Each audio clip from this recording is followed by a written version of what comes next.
Bonjour à toutes et à tous. Aujourd'hui, nous nous retrouvons pour une petite vidéo, un tutoriel sur comment le client, le plaisancier, peut réaliser son inscription afin d'accéder à son espace client personnel sur SmartWaters. Un espace qui est disponible à la fois sur un portail web, pardon, celui-ci, par le biais des différents liens de portail que chaque port communique aux différents clients, ou par l'application smartwaters.com. Donc pour cela, pour faire une petite présentation, j'ai créé mon adresse mail qui est Patrick Sanchez, sw@atomicmail.io.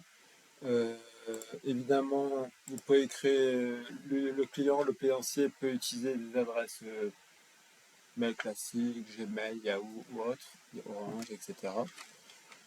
J'ai choisi celle-ci juste parce que j'ai besoin de numéro de téléphone d'authentification, tout simplement. D'accord. Alors, ici, nous allons aller sur le portail de Collioure, un petit port dans le sud de la France. L'idée, c'est que je me mets à la place d'un client. D'accord. Et je vais réaliser la démarche de l'inscription la démarche d'inscription pour créer euh, son portail. Son portail client. Donc ici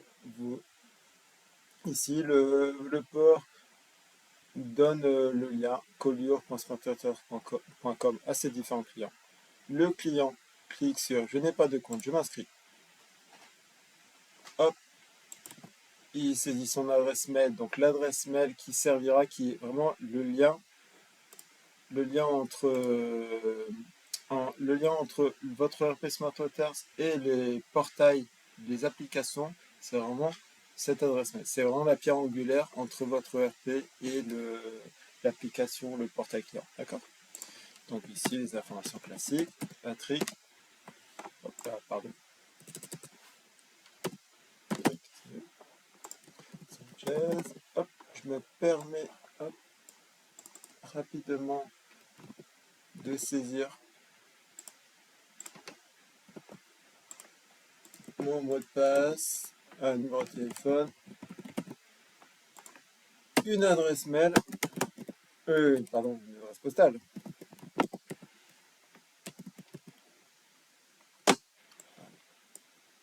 Un ruban méta, je crois que les rubans méta, là, il y en a plus en France. Alors ensuite, le client doit cliquer sur merci de cliquer ici pour prendre connaissance, prendre le temps de lire les notions de RGPD. N'hésitez pas à solliciter vos clients pour qu'ils prennent le temps de lire. C'est intéressant à la fois pour le client, pour le plaisancier donc, pour le port, mais aussi pour SmartWaters évidemment, d'avoir conscience de tous ces éléments de protection des données. Le client confirme et ensuite il crée son profil. Votre compte a été créé avec succès. Un email de vérification a été envoyé à votre adresse email. Donc, il clique sur OK. Hop, hop, ici.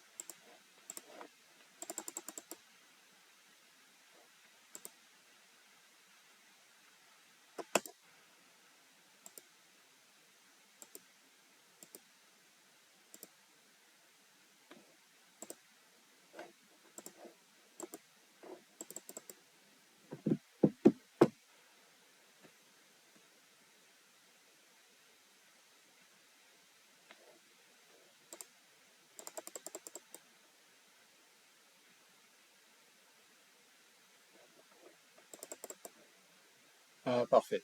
Autant pour moi. C'est la première fois que j'utilise cette adresse mail Atomic Mail. Peut-être qu'il prend légèrement plus de temps que d'autres adresses. D'accord. Donc, un email est envoyé. Aujourd'hui, ça a duré une minute, mais normalement, c'est de manière instantanée. Le client clique. Il vérifie l'email. Il clique sur activer. C'est parti. Maintenant, officiellement, le client a créé son espace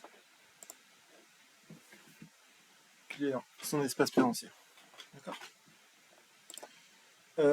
Hop, j'ai perdu le nom. Hop, hop, hop. Pardon. Donc voilà. Et la vérification est faite, le tour est joué. Hop. Donc ici, évidemment, si le client saisit à nouveau son adresse mail, son mot de passe, hop, qu'il signe, il a accès en une identification, donc un email, un mot de passe, il a accès à l'ensemble des ports ayant Smart Waters. Donc évidemment, s'il a une activité à la flotte, en Charente-Maritime, un contrat annuel, hop, il clique dessus et il a accès à son portail à la flotte. D'accord? Et dans la même logique, il aura également accès, hop, je fais un retour arrière, à son portail, donc à Collioure, j'ai parlé tout à l'heure, ainsi de suite. L'idée, c'est vraiment que vous avez un identifiant, un mot de passe, donc un compte, pour l'ensemble des ports ayant Smart Waters. Typiquement, on peut imaginer un plaisancier qui est à Carnon, à Palavas, à Collioure, justement, Cerbère, ainsi de suite, et ensuite qui remonte jusqu'à Paimpol, Binic, en Bretagne, ainsi de suite. D'accord? Hop là, parfait. Hop, on va le mettre en français. Donc voilà. C'est vraiment l'idée. Là, hop, pardon. Hop. J'ai déjà fait l'inscription en temps pour moi. Là, je souhaitais me connecter.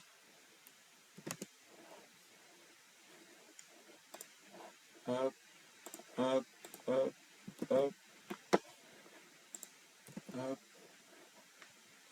C'est vraiment l'idée qu'un identifiant, un mot de passe permet d'accéder à l'ensemble des portails, l'ensemble des applications pour tous les ports. Euh, tout ça dans l'intérêt du client, mais évidemment, tout ça dans l'intérêt des ports parce que le client qui a Bourse Franc, il ne verra que son activité à Bourse Franc, il ne verra pas son activité à Boyarville, ainsi de suite. S'il a un contrat Bourse Franc, il faut qu'il rentre dans son espace Bourse France, et s'il a un contrat Boyarville, dans son espace à Boyarville, ainsi de suite. D'accord? Qu'est-ce que je peux également vous informer également? Donc évidemment, l'adresse mail que j'ai utilisée, donc celle-ci, c'est l'adresse mail qui est dans vos bases de données respectives. Donc, pour que les données remontent dans les portails clients, les applications clients, pardon, il faut qu'il y ait cette adresse mail qui est saisie dans la fiche du client. D'accord? Très très important. C'est vraiment l'adresse mail, encore une fois, qui est la pierre angulaire entre le portail, l'application et les différents environs de Sparkflotter côté capitainerie. Voilà. Mais écoutez, n'hésitez pas à me solliciter si vous avez des questions supplémentaires concernant la partie inscription du client sur les différents portails clients, tout simplement, les portails plaisanciers. Je vous remercie de votre attention et ben, on reste en contact.